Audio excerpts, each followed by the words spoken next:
So, yep, as Lucy said, I'm the industrial hygienist with Environmental Health Services at the British Columbia Center for Disease Control. That pretty much, a lot of people don't know what an industrial hygienist is. Sort of the easiest way to think about it is that I do a lot with exposure science and with sampling and monitoring. So, this is a really big, high level overview of PFAS. I'm not really going to get in depth in anything in particular. It's more just thinking about PFAS as an issue in water, and I have some resources at the end for folks if they want to explore a little bit more. So I too am joining from the ancestral unceded and traditional lands of the Musqueam, Squamish, and Tsleil-Waututh people. There's actually some interesting Indigenous context in some of the resources that I've shared. There's a big Canadian report about PFAS that just came out that has an Indigenous, some sections on it that are Indigenous focused, which is really interesting because how much and what folks are exposed to does vary based on indigeneity and geographic location. So we'll get more into that here shortly. So as I said, it's a big sort of high level overview of PFAS. We're going to go over what PFAS are and what their health effects are, some regulations in Canada, a little bit about water treatment, a little bit about sampling and analysis, and then a little bit about monitoring as well. So first and foremost, what is PFAS? It stands for per and polyfluoroalkyl substances. It's a complex group of chemicals found in a lot of products, and they're really useful because they're water resistant, they're stain resistant, they're heat resistant. And as I said, Health Canada recently released this state of per and polyfluoroalkyl substances report, which found that PFAS contamination is present throughout Canada. So you might have seen something about PFAS in the news of calling it forever chemicals. I've got two little headlines there that I pulled. It's a big issue that's arising rather quickly. There's a lot of concerns out there about these. They're found in plastics, and as we know, we live in a really plastic-based society. And people from, Mark Ruffalo all the way up to Government of Canada are starting to ask questions about PFAS, what they are, what the health effects are, things like that. So as I said, it's pretty ubiquitous. It's introduced through a lot of pretty key sources, though. One of the biggest ones is firefighting foams. These are widely used for suppressing high-intensity fires, especially for industrial and aviation settings. There's textiles and cosmetics. It's found in water-repellent clothing, outdoor gear, some beauty products, like some waterproof mascaras. It's in some nonstick cookware, such as Teflon-coated pans, food packaging, especially if it's grease-resistant, paints, inks, adhesives, leveling agents, surfactants, drugs. It's in a lot of stuff. It's really tricky to understand what has PFAS and what doesn't, though, and in what amounts, because not all rainproof clothing has PFAS, not all Teflon has PFAS. So it's even within these sort of broad categories, there are variations in what and how much is found.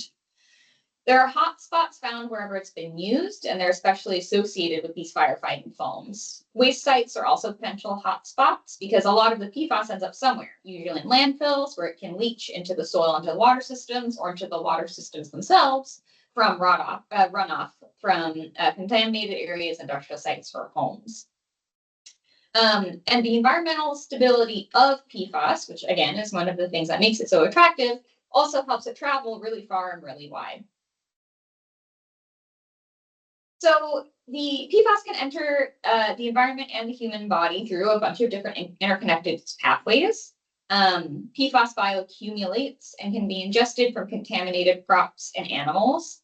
It also comes from contaminated food and packaging and nonstick cookware, ingested through drinking water. It could be inhaled through indoor dusts, which might be generated from any of these PFAS-containing things, and just from the ambient air itself. And because it's also found in cosmetics and clothes, it can get through the skin. There's current and ongoing research which suggests several health impacts associated with PFAS.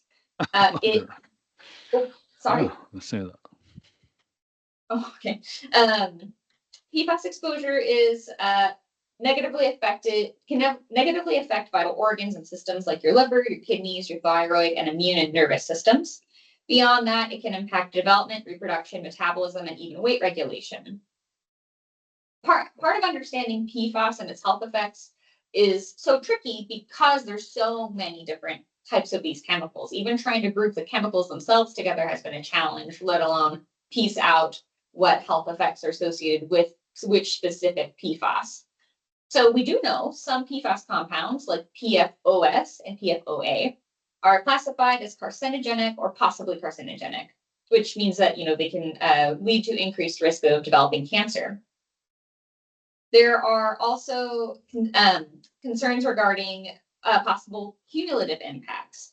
When people are exposed to multiple PFAS simultaneously, these effects might add up and they might even amplify each other. So it amplifies and highlights the importance of addressing PFAS as a holistic group as much as possible, rather than just focusing on individual chemicals. The last factor to consider is the risks. The severity of health impacts depends on the level of exposure, how much PFAS is present, and the duration for how long someone was exposed. Individual factors can play a role, such as age and genetics and pre-existing health conditions, which all can link together to form different ways that PFAS might affect someone's health. Really, in sum here, PFAS exposure poses a range of health risks, and understanding direct effects and influencing factors is really important for managing these risks. So we're going to hop into regulations, and I just want to make sure it's clear this is by no means a comprehensive review of all of the different of all the different regulations of PFAS. These are just some highlights that I thought were particularly relevant to folks who might be working in the water sector. So there are prohibitions that exist for a few, but definitely not all PFAS. In 2008, the perfluorooctane sulfonate and its salts and certain other compounds regulations were published. Really what matters there is that it was prohibited to manufacture, import, sell, and use PFOS, with some exceptions to that rule, which usually happens with regulations like this. The same treatment was given to PFOA, LCPFCAs, and their salts and their precursors in 2016 under the prohibition of certain toxic substances regulations, and some of those PFAS regulations were also strengthened. So, as of 2016, we're looking at some regulations for some very, very specific subsets of PFAS. Provinces also have their own regulations for PFAS. In BC, there's soil and water standards for protection of human and ecological health, and these are achieved through contaminated sites regulations. There are also federal environmental quality guidelines for PFOS in surface water for ecological protection, and there's Canadian soil and groundwater quality objectives for human health, which are through the CCME, which is the Canadian Council of Ministers of the Environment. So I think probably the most important one for this group is the last bullet here. Health Canada has set an objective of 30 nanograms per liter for the total combined concentration of 25 specific PFAS in drinking water. This target is designed to help protect public health by limiting exposure through drinking water. So kind of breaking that down, what that would look like on a practical level is a water sample is going to report a bunch of specific individual PFAS. And what the Health Canada objective is doing is saying it wants to look at the sum of those 25 PFAS and have it underneath 30 nanograms. So really a key recommendation through all of this is just maintaining the PFAS levels as low as reasonably achievable to minimize PFAS exposures and safeguard public health. So there are also ongoing initiatives to gather information and assess PFAS risk. Canada has been doing various monitoring and research initiatives since the early 2000s, which includes monitoring programs for air ecosystem impacts, water quality monitoring, and even some EPI studies for human health. Some of these include information collected under the Canadian Environmental Protection Act, and there was a proposal to add 131 different PFAS to the National Pollutant Release Inventory, which also might be particularly interesting to folks on this call. The CCME is currently evaluating PFOA to come up with some guidelines for surface water, soil, and groundwater for that specific chemical, which again is one that is known to be carcinogenic or suspected to be carcinogenic.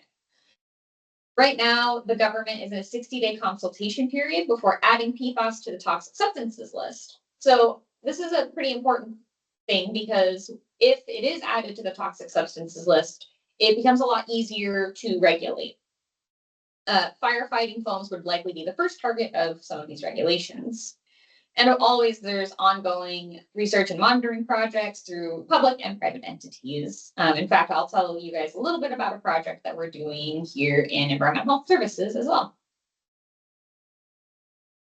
So talking about treatment methods. Treatment is very tricky. Again, going back to all these reasons people love PFAS, makes it also very tricky to treat. So the heat and chemical resistance of PFAS makes them pretty hard to remediate. Many PFAS are also a surfactant, which means they reduce surface tension in water to allow liquids to kind of spread out more, which is what makes it so useful in firefighting foams, but it also makes it really hard to remediate. Treatment in water depends on a lot of different factors. The PFAS and the water properties matter because it affects where the PFAS might be found in the water, like literally physically within the water, where it might be found, surface layer, middle layer, bottom layer. It also can, what might be found or what might be present can help or hinder the breakdown and removal of the PFAS.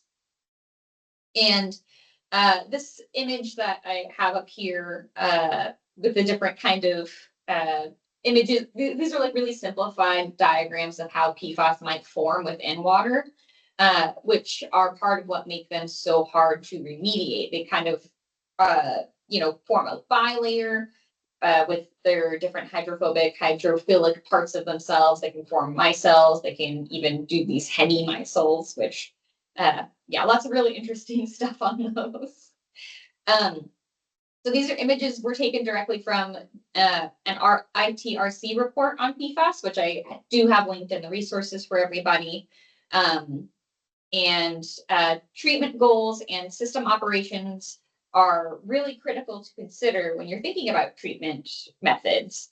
Because honestly, these technologies are not going to be very cheap. They're very expensive and pretty resource intensive as well.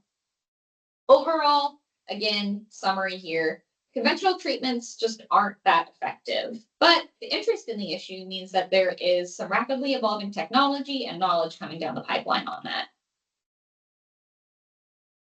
So right now, what we know, the most effective mitigation techniques are granular activated carbon, membrane filtration, either through reverse osmosis or nanofiltration, or anion exchange. And, ideally, best case scenario, you could even combine some of these.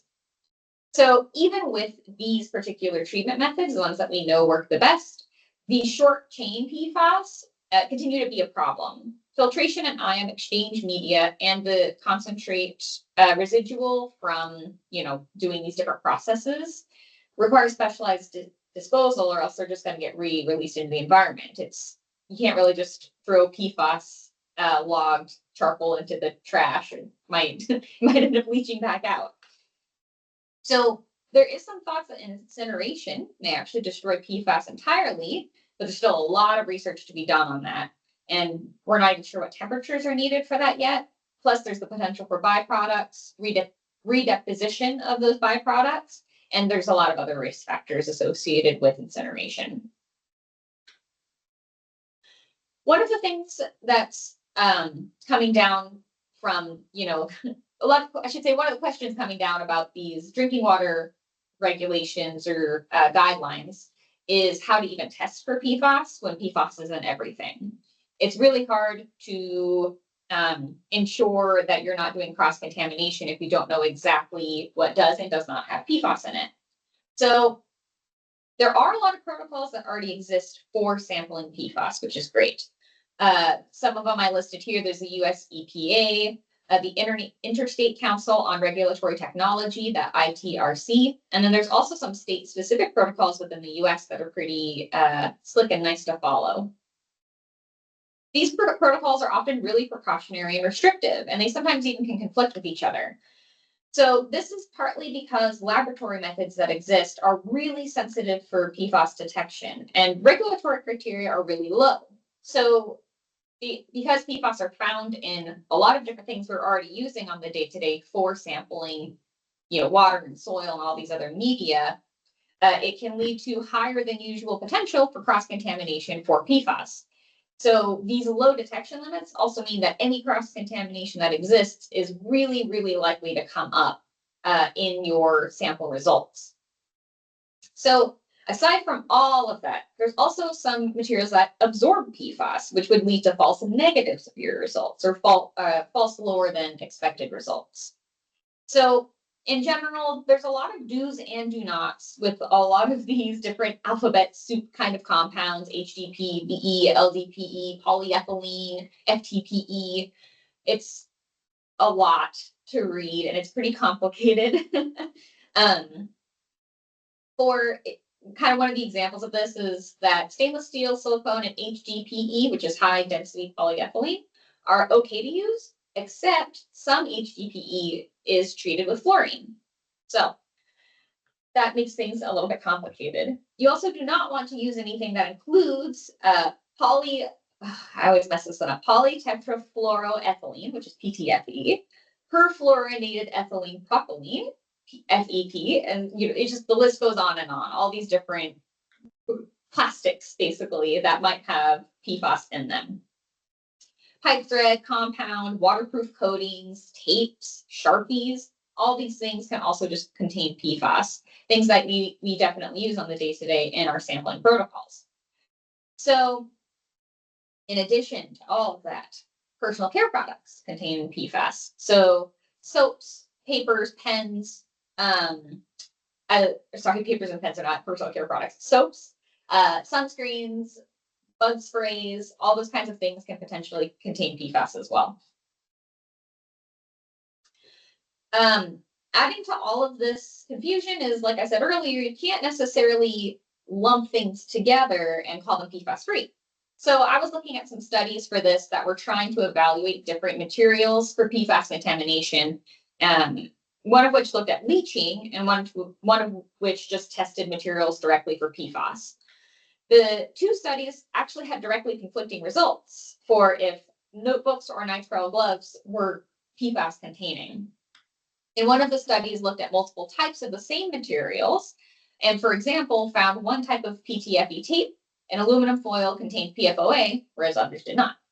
So you kind of hope you could check a safety data sheet to see what does and doesn't have PFAS, but sometimes that isn't necessarily listed because maybe the PFAS was used as part of the manufacturing process rather than as a direct ingredient into the thing that you're working on.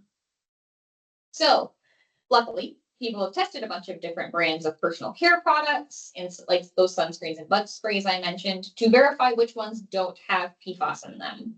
And when it comes to sampling tools themselves, you can get the material tested, or you can use equipment rinsing blanks to sufficiently figure out if there's PFAS in your sample. Because of all of this potential for cross-contamination, blanks are even more critical with PFAS sampling than they would be with other types of sampling. There's sort of 4 different types of blanks that are listed in all of the different protocols, more or less anyway. And they each serve a different purpose. So the field reagent blank is PFAS-free water collected in the field, which helps show contamination that occurred ambiently during shipping and sampling. Source water blank is if you're using water at a site for decontamination to make sure that it's PFAS-free. Your equipment rinsing blank is the final rinse of the equipment before you sample and is done with the PFAS-free water that you get from your lab to ensure that the equipment itself was not contaminated. And the field duplicant is 2 samples taken at the same time to help ensure that there's consistency in your sampling and analysis. So there's a lot of methods for analysis as well as there are for sampling, and luckily they have also been validated. So which method you use is going to vary depending on the sampling media that you're looking into and what you're trying to test for. Methods can come from the US EPA, ISO, and the ASTM, which used to be the American Society for Testing Materials, but is now just called ASTM. Each method is going to come with its own requirements for things like hold times and the need for preservatives. So it's really important that you reach out to your lab early. There aren't that many places in Canada that can even test for PFAS using a validated method. And part of that is because of all these cross-contamination concerns. So aside from making sure that you get all the requirements for whatever media you're testing, you also want to make sure that you're talking to the lab that they have the capacity to even test for what it is you're looking for. Some of these labs I've heard can actually get quite backed up.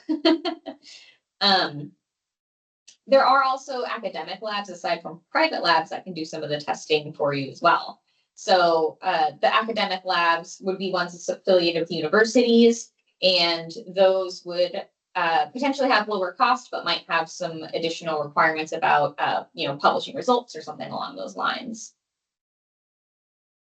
So these are again lots of different methods. I picked the 4 that I thought were kind of the most important for drinking water.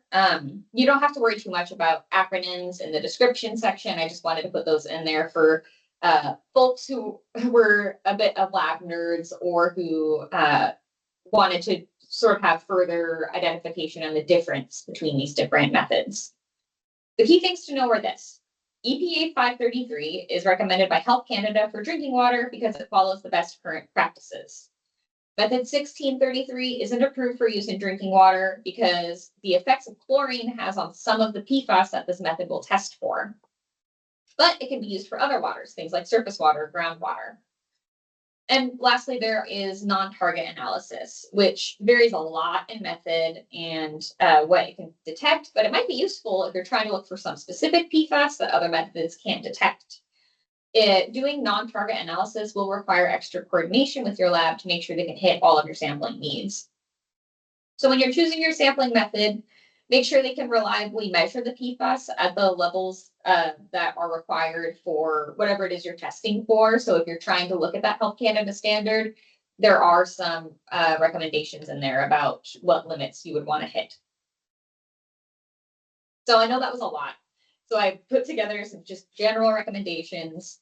I don't want to overwhelm everybody with information because the good news is there actually are protocols that exist that are pretty easy to follow despite all of this swirling uncertainty about what does and does not have PFAS.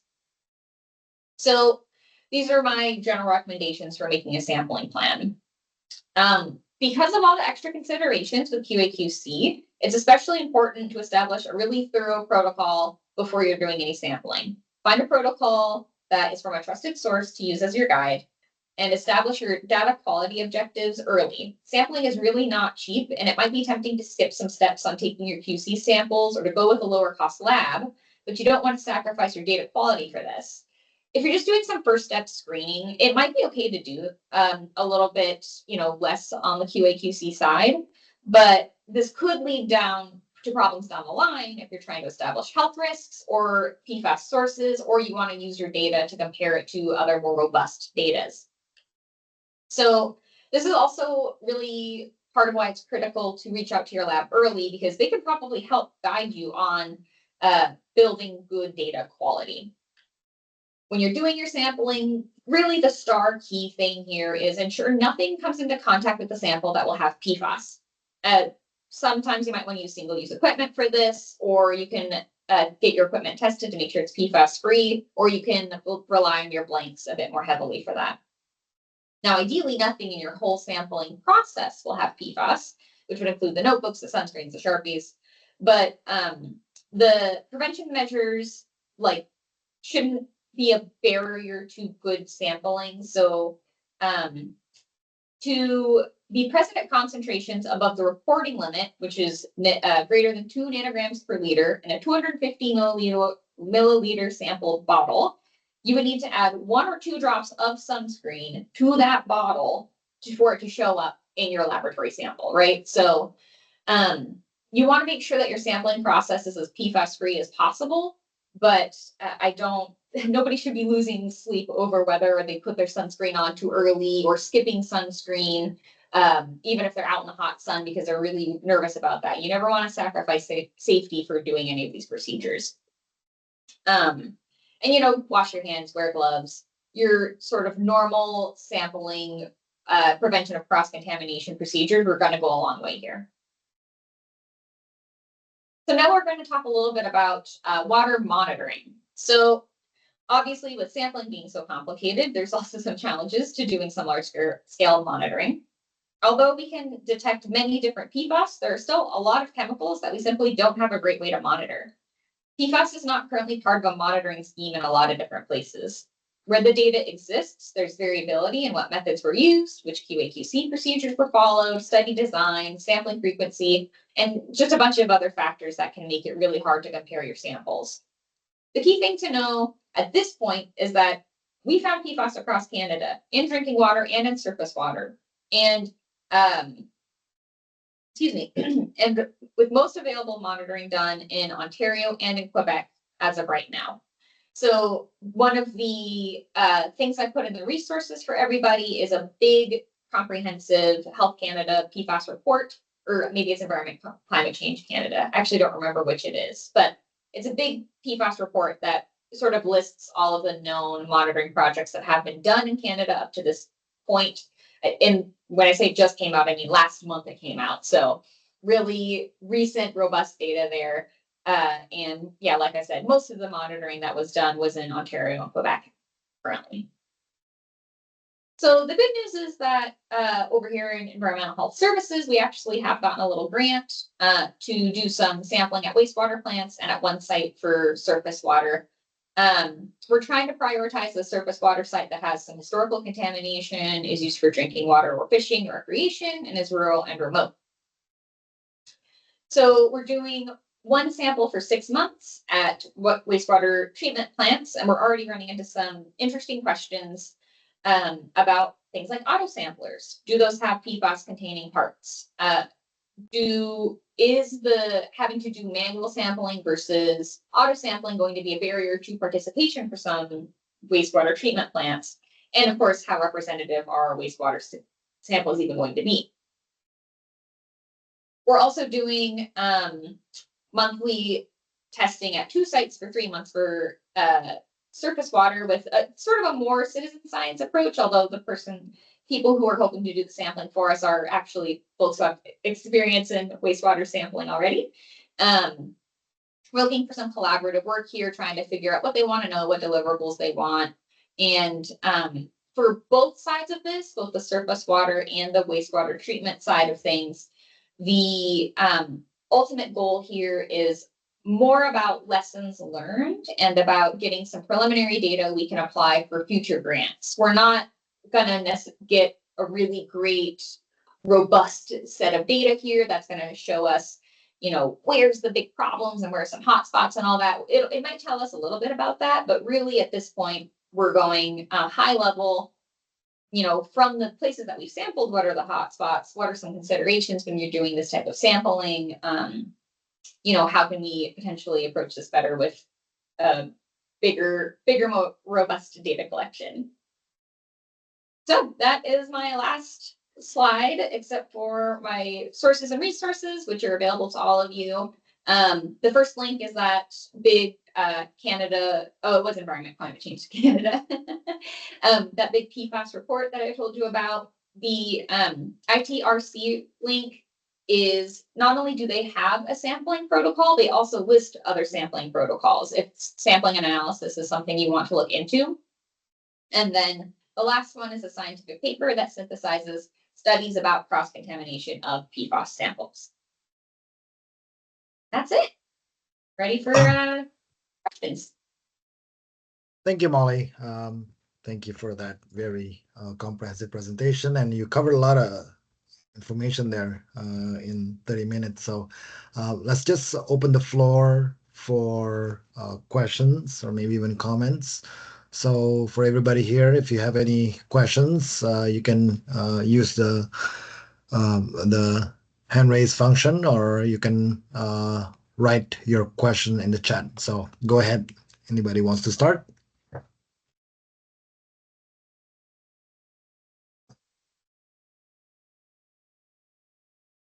please ask your question. It does usually take a few minutes till somebody start asking questions. Yeah, no problem. Oh, there you go. There's somebody as so there's a question by Diana. What resources on sampling protocols are best to provide to utility operators? I haven't seen any that are sort of hyper specific to utility operate. Oh, here, sorry, let me stop sharing my screen. That are sort of hyper specific to utility operators. They're mostly just list out a bunch of best practices for preventing that cross contamination and for following the correct analysis procedures. I think I would say the best protocol is it's a bit of it feels like a bit of a cop out answer, but the best protocol is whichever protocol best fits the need of your sampling requirements. So if you're wanting to sample surface water, you want to follow the correct surface water analysis procedures, whatever your lab recommends, and then sort of rolling backwards from there on where the potential cross contamination concerns would be. Okay, thank you. All right. Any other questions here?